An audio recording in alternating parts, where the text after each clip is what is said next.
Well, welcome everybody to this week's show. I am absolutely delighted to have when I was growing up and just started shooting, one of my heroes on the show this week. He's a double world champion, a European champion, and has won British and English titles. And probably 50% of the people that are going to watch this won't have actually seen him in person. Welcome, Duncan Lawton. It's an absolute honour to have you on here, and I really mean that. And basically, due to the fact that we're in this ridiculous pandemic that we're in at the moment, we've started doing these shows, and we've had lots of different people on. I'm honoured to have you on, as I say. What have you been up to during lockdown? Evening, George. Thanks very much. Again, it's an honour for you to ask me onto the show. We've been busy all the way through. Our little business has kept open, so we've been pretty flat out all the way through. So no time to rest up, I'm afraid. No, and how bad is it in your area? Well, fortunately, we're out in the country, and touch wood, we've not heard of any great problems locally. But obviously, it's all. You always be wary that people are travelling, and you don't know where people are. We're trying to be as cautious as possible. Yeah.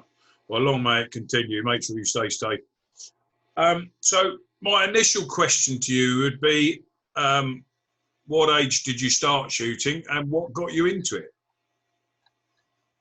Well, I suppose I come from a family of shooters. My father, my grandfather, even great-grandfather were avid shooters. Obviously not clays, because they weren't around in those days, although my father did get into clays and shot for England and Great Britain at it. So it was a natural progression, really. I was dragged around clay shoots from day one, I think. And so let's go right back. So you started shooting at what sort of age? I started on shot clays when I was about 10. 10. And how old are you now? 61. 61. So probably 1970, roughly. We started. And at that time, a lot of the shooting was 10-bird down the line pull shoots and that sort of thing, wasn't it?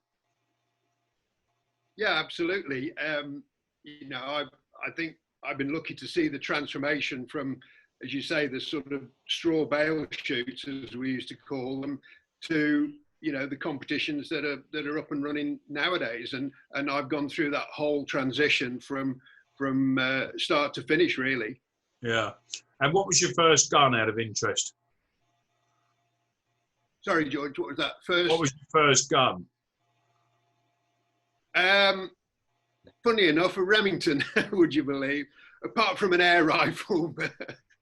So you started on a Remy straight away, and then stayed with it all the way through. Well, yeah, absolutely. Well, when I was 10, introduced me to it, and in those days I was probably about 6 stone wet through, and of course we were all using 32-gram heavy loads in those days, and so my father had managed to get hold of a Remington, and he said, well, try this because it'll have less recoil than his old Browning B2.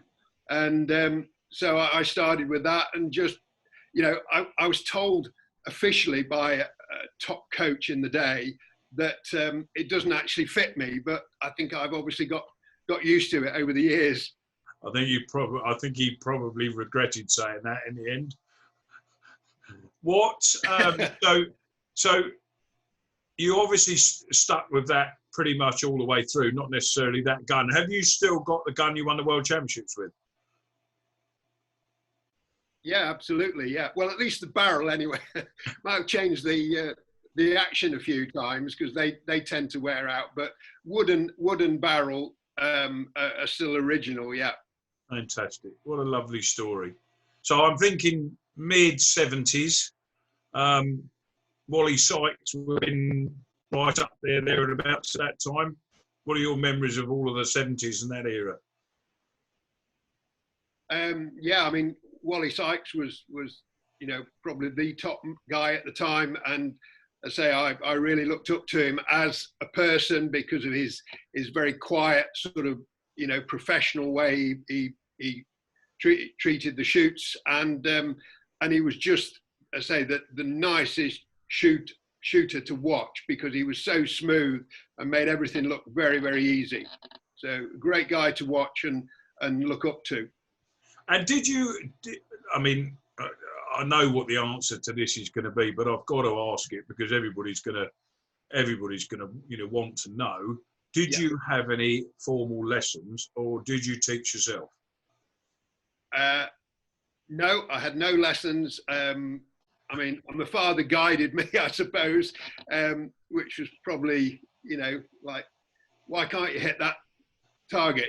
Why don't you just get on and do it? And, he was very encouraging, but official coaching at all, no. Yeah. And very much probably like me at the time when I was sort of trying to progress up through it. I never had any lessons, but what I did was try to go to the biggest shoots I could find where I knew all the names were going to be, and then tried to cherry pick some of the best of everything. So if I knew that AJ was going to be somewhere, I would go there. If I knew you were going to be somewhere, I would try and go there. And Barry Simpson and those sort of Jeremy Wellham.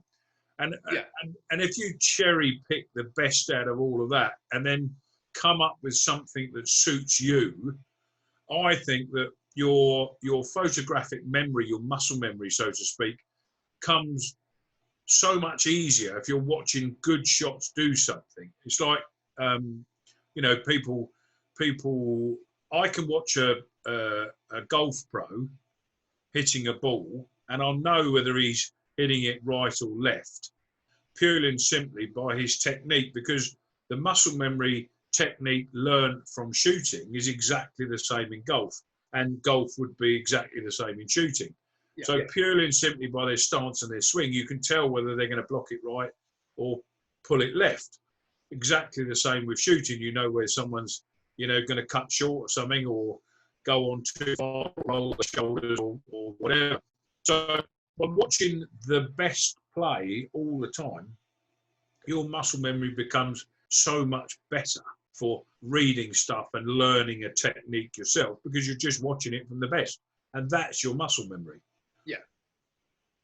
It's it's something you could talk about for hours, literally. Who else at that time then? So you got Wally Sykes, and who else was starting through at that point? Brian Wells was again top guy, very tough competitor. Barry Simpson. I remember Barry winning the British Colts Championship, and when I was just starting, as he was sort of still winning that, and then went on to greater things. So Paddy Howe, John Bidwell, all these names, and exactly as you said, I never tried to copy anybody, but you just watch people and you watch every little movement and gun position and how they approach a stand and a target, and you pick out, exactly as you said, you just pick out the things that you think, that's a good idea, I'll try that, and you go away, you try it, and you weren't trying to copy anybody in particular, but you were just getting the best out of the best, basically. Absolutely. And in doing that as well, because you're only watching the best, and they're not missing many targets, they're not breaking their concentration by missing and throwing stuff up in the air and whatever, you actually get into a similar routine to them. So if it's good enough for them to walk on and break 10 targets out of 10, it's good enough for you to walk on and break 10 targets out of 10. And that mindset becomes so much easier to follow. Yeah, absolutely. It's, as you say, you just watch the way it's not all about, how much lead does that target need or whatever, that's the final bit, but it's just the build up to it and just the way they, as I say, handle themselves before the stand, on the stand, after the stand, gun position, as I say, and just the whole thing. And when things start to, if things don't go well, you can see people stop and they're reevaluating what's gone wrong and then they put it right, whereas a lot of people just keep plodding on doing the same old thing.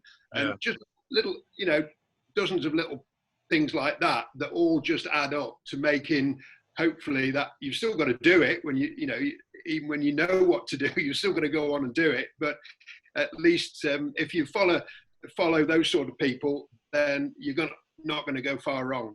No, quite. So what would you class as your first sort of breakthrough big win? And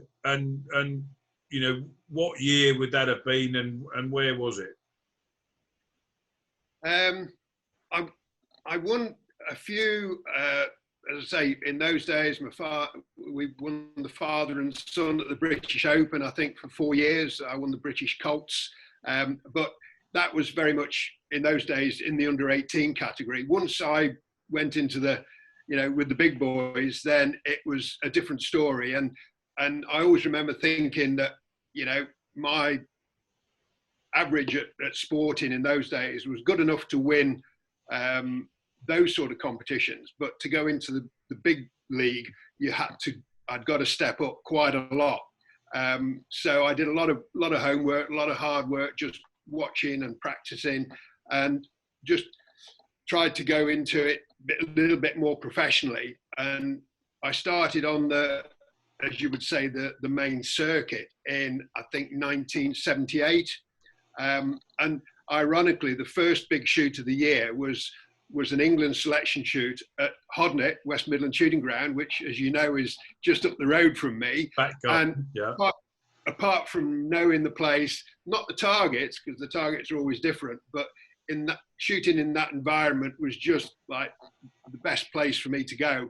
And I actually won the selection shoot, and that was it. That seemed to sort of obviously give you that confidence to carry on, and so 78, 79 were good years for me, really. Fantastic. And then obviously comes with 78 and 79 you shooting well. Does that then lead to British team? Yeah, I got in the England team for Sporting then, and of course FITASC was very much in its infancy in those days. So it was like, okay, what's this FITASC all about? So I went and had a go at that, and absolutely. I mean, I enjoyed the English Sporting, but the FITASC was just like made in heaven as far as I was concerned. And being brought up on shooting pigeons and things like that. So it was just a natural progression. And so I think it was 79 was my first introduction to FITASC. And that was it then. I was just hooked on it. And I did get into the GB team, I think in 1980, I think, or 81. It's a long time ago now. Yeah, I know. Well, 81 brings me on to World Championship. First one. Where was that? It was in Madrid, right in Semontes, which is almost in the centre of Madrid, believe it or not.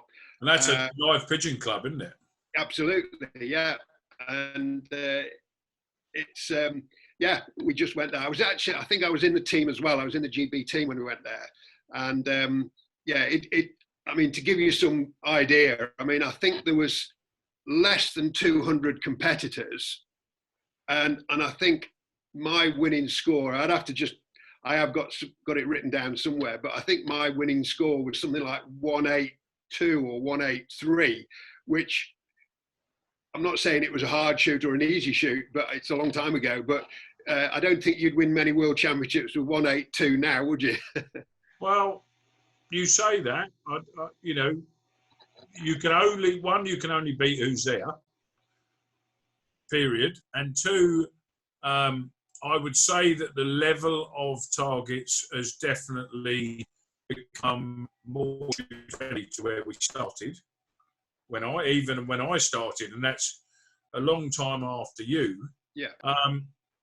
And you know, look, at the end of the day, a shoot is a shoot, and if it's the World Championship and only 200 people choose to go, and it's a hard shoot, and you win it on 182, people will never take it away from you. You know, I see all of these, you know, events and big prize events and that sort of thing, and you know, people at the end of the day, it's a fantastic achievement, and they win it. They win big prizes and everything else. That's, you know, I've always said good luck to them. But for me, in my competitive shooting, I want my records to be of records that are sustainable in an event that is recognised throughout the world, and it's, whether it's annual or whatever it is, it's a regular international very high competition. Doesn't necessarily matter about the prize fund, but those records will be there forever. And for me, winning a world championship, whether you win a world championship in 1981, 1971 or 2020, it's an amazing achievement. And, you know, there might have only been 220 people there, but of those 220 people, I bet 150 of them could shoot. Yeah. I mean, there is that to it. You know, they were all, and you know, it's the same thing in any sport, isn't it? As long as you're, you know, as long as you hit one more than everybody else, it doesn't matter. You can't say, oh well, you know, you wouldn't win it now or whatever, because it's just on the day, isn't it? And in that competition. So yeah. And it's in that era, and we'll come back to that later on, because obviously we transgressed from 81 to 82, and obviously on a high European Championship. Was that Villamora? No, it was actually in Switzerland, just outside Zurich. Oh, really? Yeah. I can't remember the name of the ground, but it was definitely, because there was it had rained for weeks before we got there, and one of the stands, they never moved it, and one of the stands was in a river, and we actually you had to stand in about 6 inches of water to shoot that particular peg, because the river had just come up, and they didn't move it, they just set it, you know, and that was it. But so yeah, I definitely remember that one. Fantastic, absolutely brilliant. And so you started travelling abroad in 81 or late 70s, early 80s. Yeah. Was Riboulet in sort of attendance at those events then? Yeah, we went, as I say, we as in the Brits, and there wasn't that many of us in those days that went to these shoots, and we went there very much as the underdogs, because Riboulet was just like, you know, so dominant. And I mean, he won the first world championship I went to was in France, and he won that with a phenomenal score. And I always remember I think it was in Lisbon, I think the following, it was either the same year or the year after, he won the European, and it was such a hard shoot. And he shot so well, he didn't even have to shoot the last stand or the last two stands on his layout, because he was just so far in front of everybody else. Really? And I mean, I think the team were and I think Biddy as well. So, you know, we knew we thought we could shoot a little bit, but he just made us look very average. And continued his dominance for a long time, didn't he? Yeah, he was definitely a dominant force for several years, and then he came back after a layoff, and I think he nearly, in fact, I watched him, I was following him on a squad, and I think he missed his last 1 or 2 targets later on in the 80s or late 80s, or else he could have won another one as well. So, you know, he had a good return. Didn't he have to have a shoot-off in France at Rabault with Mickey Rouse? Yeah, that's right. It was definitely in Rabault. Yeah. And I'm pretty sure. I think Mickey Rouse won it, and he shot off for silver and bronze. And I think Mickey had shot 190 or something, and he finished 189. So, yeah, you know, there you are. Yeah. So I watched him. I was following Riboulet on his squad, and I say he missed. I think he missed his last target to equal Mickey Rouse's score. So that's right. That figures. Yeah. And then you obviously continued travelling throughout the 80s. Yeah. Yes, I think I continued. I always enjoyed, as you well know, I always enjoyed shooting abroad, and I was very fortunate as a result of shooting. It took me, you know, to America and Australia and South Africa and all over Europe. So, you know, I've been very grateful for what it's enabled me to do, really, and places for me to go. Yeah, fantastic. And around, and I can't roughly remember, I think it was mid-80s. When I first started shooting the sporting circuit, and you'd go to a regular 100 birder, it was one somewhere generally in the region of somewhere between 84 and 90.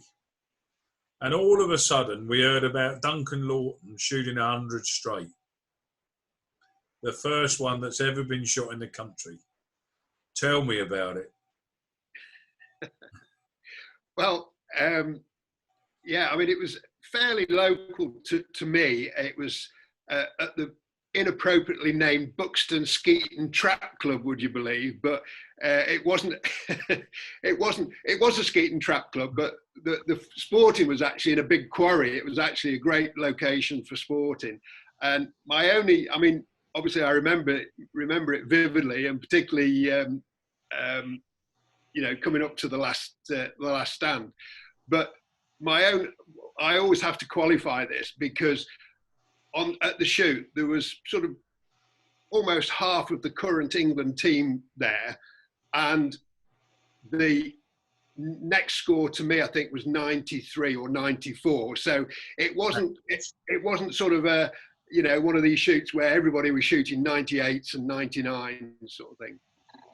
Well, I think the reason is it was so vivid in my memory is that, and I've mentioned this 2 or 3 times when we've been doing these sort of podcast things, is that years ago reputations were made out of the magazines, because there was no social media, there was no mobile phones, and you go to a shoot and you would shoot and the magazines would cover it, and then you wait for a month for the magazines to come out to see what a report had been written and what light you came out of it in, and et cetera, and all of a sudden the magazine dropped through the door this particular month and Duncan Lawton shot 100 straight. And for me to get my head round that was just so hard to imagine, as a lot of other people. And you know, when you think that stuff was won, you know, late 80s, 90s, and I'm not talking about years, I'm talking about scores, to then put in minimum 10% more than that is a massive, massive achievement, especially when, as you quite rightly say, you've got half the England team there, nearest to 93. I mean, it just goes to show you the golf. I mean, it must have been. Had you been close to it at all before?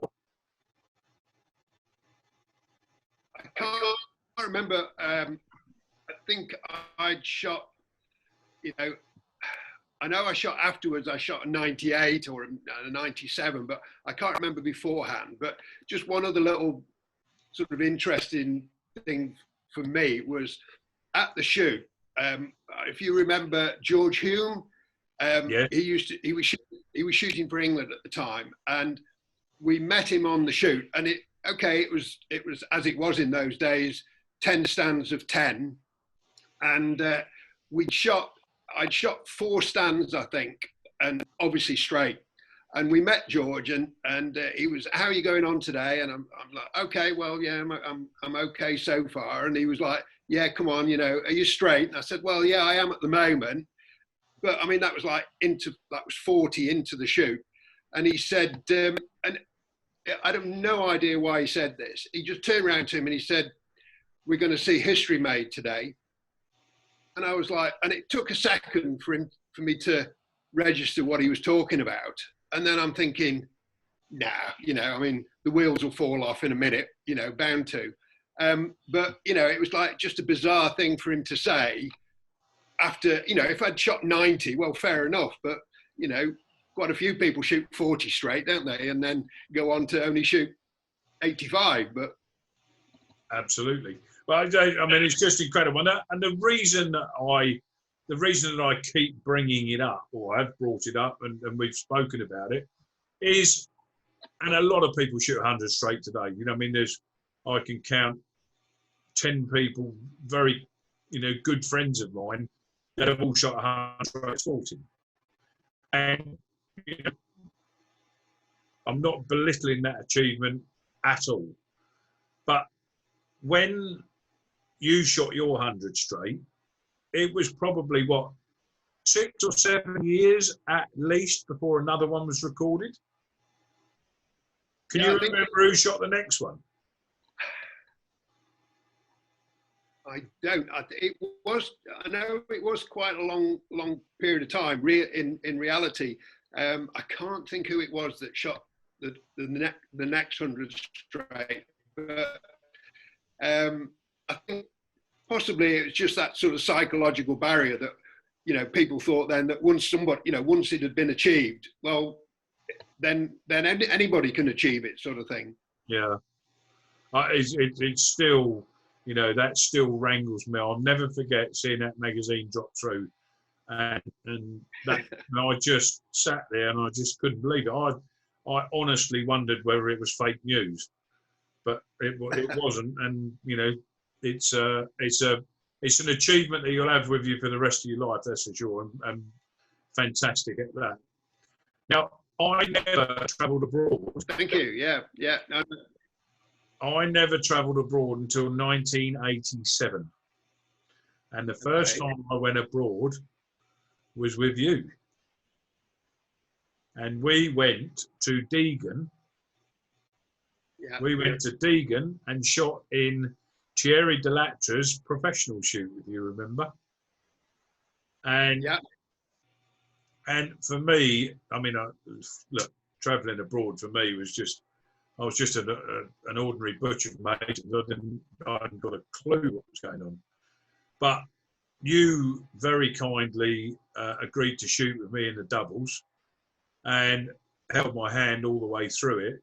And one of the classic stories of all time is, which I'm going to tell now, is so Duncan and I are shooting in the pairs in Deegan, and we get through to the final, and I can't remember exactly what the monies were, but it was a substantial amount of money for the pairs final in this professional shoot, head to head. And we were up against AJ Smith and Kenny Williamson, if you remember. And I said to you, look, he said, what do you want to do? And I said, look, you know, I'm quite happy to go with whichever way you want to go. I said, for me, whichever way it happens, it's a life-changing amount of money for me. As a, you know, just an ordinary butcher, to get in there and start to win thousands of francs was just a life-changing amount of money. And you said, well, look, I'll go and have a word with them and see if they'll split. I'll never forget the conversation. And I thought, here we go. I've got Duncan Lawton, who I've looked up to all my life. He's walked over to AJ Smith, who was at that time, you know, almost like a god, wasn't he? And Absolutely. Kenny Williamson. Yeah. And he's asking them if they wouldn't mind splitting between him, who, and they obviously tremendously respected you, and this unknown butcher from Hastings, and Kenny Williamson. I'll never forget it.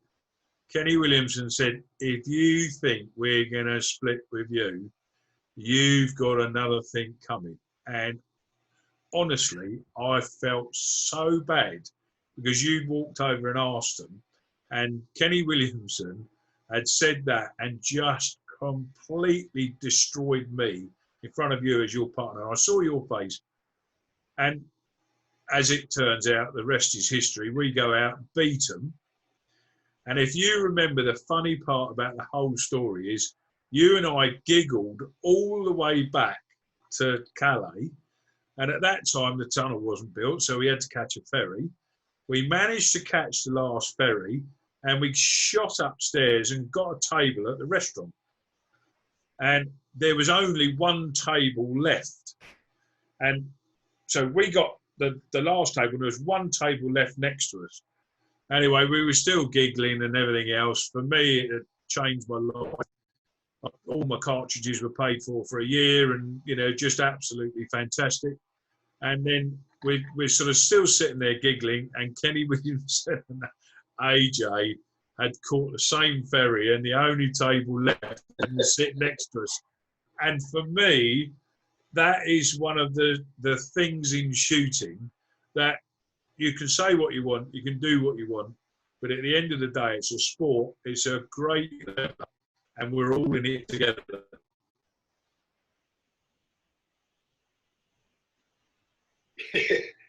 Yeah, that's a great story.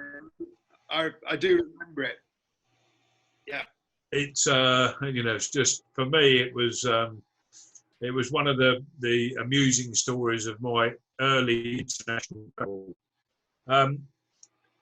Suffice to say that I then did a little bit more, and we did a little bit more together. A famous trip to Nevermont ensued after that, for the EEC Championships, which was, I'm sure if Guy Bond's watching, he's got a smile on his face now. And then I started sort of broadening myself out into a little bit more higher class international events, as in Worlds and Europeans. And I then finished up in Andorra in 1991.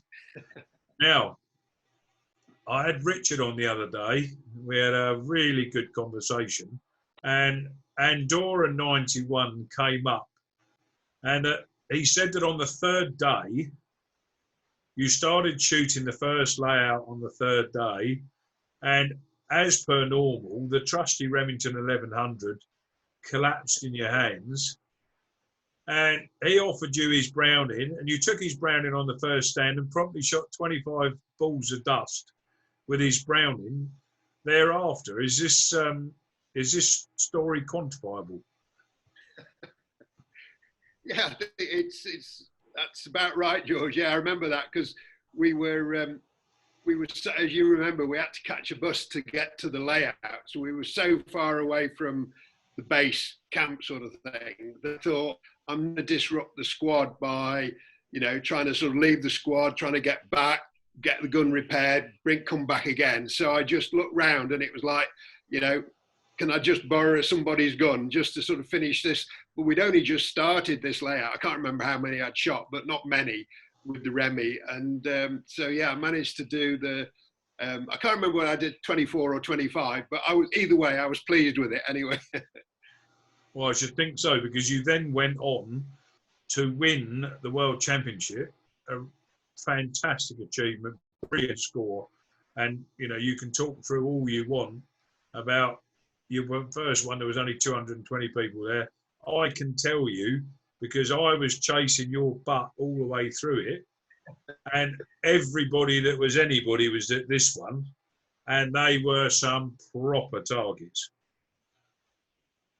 Yeah, yeah, certainly were. Yeah, I mean, you know, I can obviously, I'm sure you can do the same with memorable shoots. I can remember so many of the targets, the layouts, and yeah, that. I mean, sometimes I look back and I think, how the hell did I hit them? You know, it was. I think I had a bit of divine intervention there. I must admit. Oh, I don't think so. It was definitely a lot of skill. I mean, 10 years, so it's a 10-year gap between first and the second one. It was a very strange place to shoot, wasn't it? I mean, Centre Hub Village was probably 45 minutes at least down the mountain. And then you had to come up the mountain 45 minutes to the clubhouse, and then another half an hour nearly in a bus to get to the layouts. It was quite a disjointed shoot, but a phenomenal shoot, you know, that said. Yeah, I mean, as you know, I mean, most of the shoots, when you go into Europe, doesn't matter where they are just so well organised, so well run. The whole thing, considering the layout of the land and all the rest of it, how disjointed it was, it still ran like clockwork. And the targets were, you know, I'm biased because I enjoyed it the most, but I just thought the targets were a real good mixture, and certainly not an easy shoot. After you and Stuart went into at the end was, and I just remember watching you in the fading light and just thinking, thank God I hit that last target and I'm not out there. Well, one thing's for sure, he gave me a bit of a tune-up in that one. I think it was only one target, but the shoot-off targets, I would still rate that now, even though I lost, as probably the best shoot-off I've ever been in, purely and simply for, you know, degree of difficulty in targets. And they say you never stop learning. And there's an interesting story came out of that shoot-off. And if you remember, it was on the live pigeon layouts at the clubhouse, and there was no shooting had taken place on those layouts, and they brought traps in specifically for that shoot-off. And on one of the targets, there was if I turn around and said it was 90 yards now, people would say, oh, 90 yards. But it was a 90-yard battue, and it was ridiculous. It shouldn't have broken. But you've got to remember that this was at altitude, and vast altitude as well. So, you know, you were getting similar kills that you would at 40 yards at 80 and 90 yards. Yeah. Because of the thinness of the air. And on this particular battue, it was a left to right, big roller. And in the shoot-off, Stuart beat me 23-22. And I missed the battue twice. And I was so convinced that I'd hit the battue, and I was right on the battue. At the end of the shoot, everybody dispersed, and I went out onto the live pigeon layout, off the end, off the ring, found where they'd been throwing the targets, and obviously there was only a few targets left because there was only Stuart and I shot off, and they'd only thrown a few targets, and I picked up 2 of the battue targets, and both of them had holes punched in. You know, literally holes right through them. Yeah. And I thought, well, it could be me, it could not. And then after that, 2 or 3 people came up to me and said, that's it. When you shot, he said it moved. And it led me to start thinking. And on that particular target, I'd taken over, Kent had loaded me some 32 grams, 7.5 nickels. And nickel shot at that time was the big thing, wasn't it? So I thought, Christ, you know, nickel shot. Anyway, it transpired, I think, that the nickel shot had punched holes in these battues because they were thin and at altitude, big striking energy with the nickel. And I think that it punched holes through them and not broken them. From that day to this, I've never used another nickel cartridge. So although it took a world championship silver medal shoot-off to define it. I did learn something that day. So, yeah, another interesting story. So, from 91 onwards, enthusiasm waned a little bit?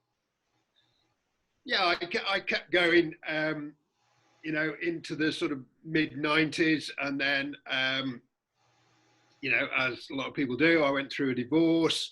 And then, you know, your momentum is sort of taken away, and you're not sort of as focused as you were. And again, and trying to compete and wanting to compete at that sort of level against you sort of guys, you know, you then went on, you know, we went to America in '92, and that, I think, was that your first win? Yeah.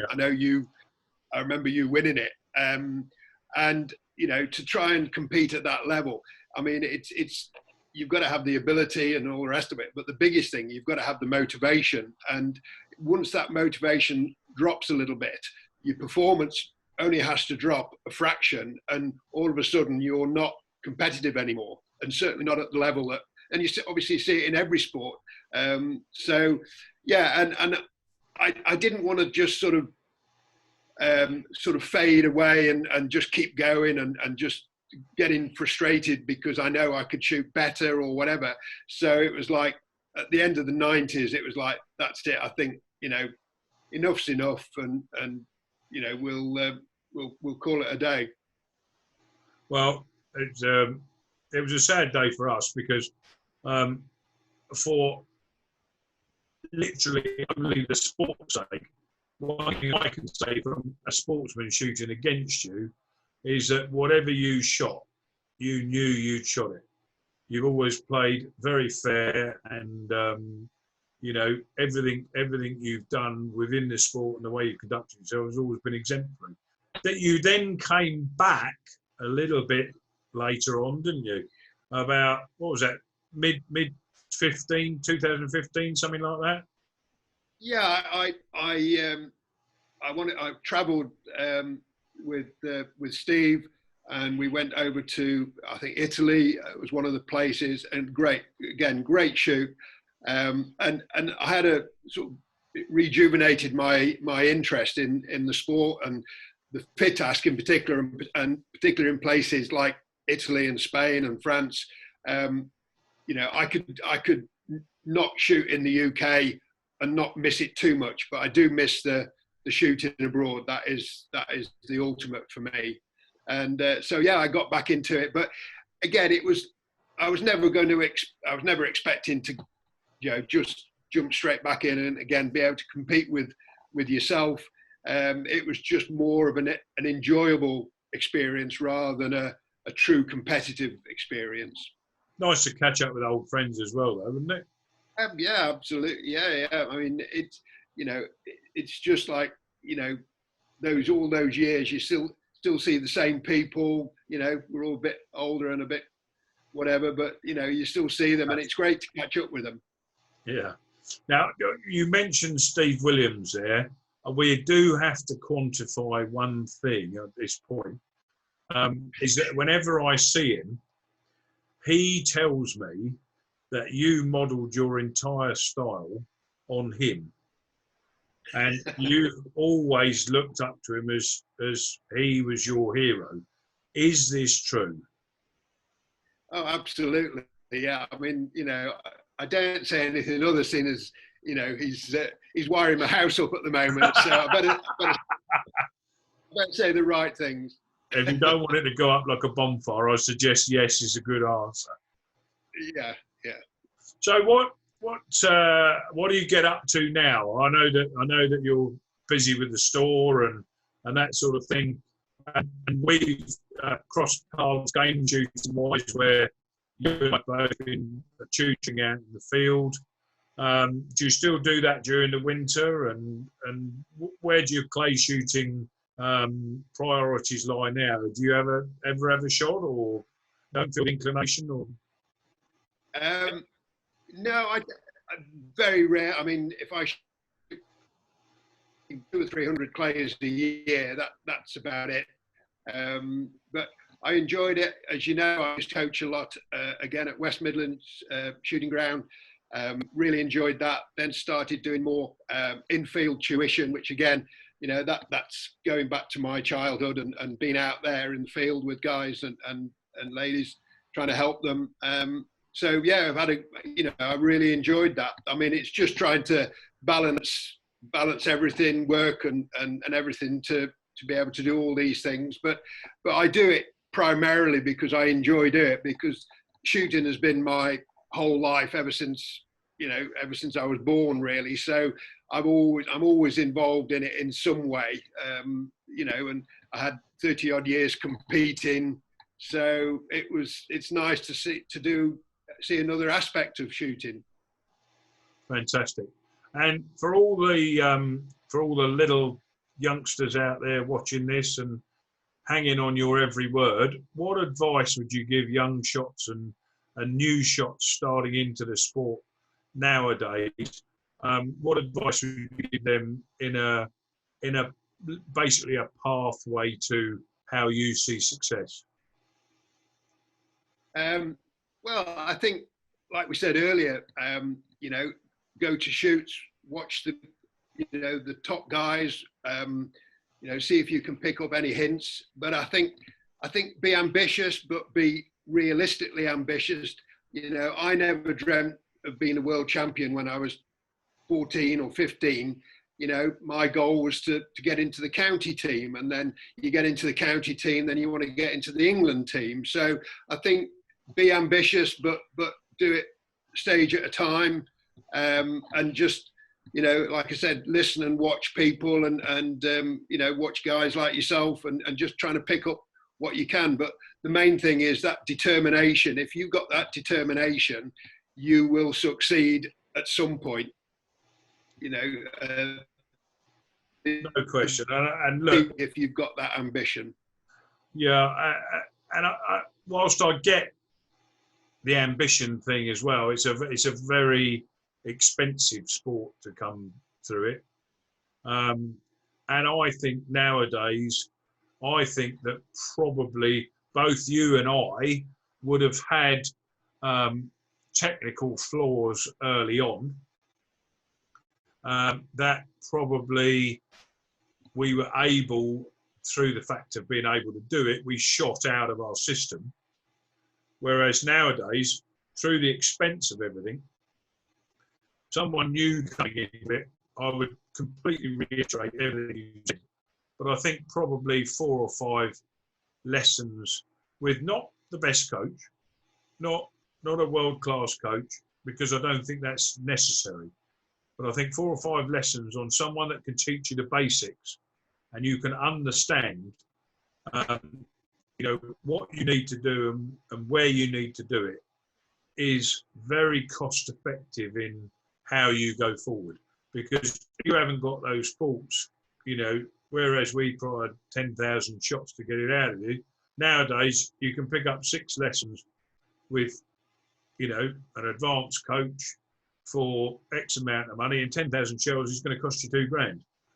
So, you can easily, it's a more cost-effective way of doing it, and probably puts you on that path a little bit earlier. Yeah, I mean, it's available now.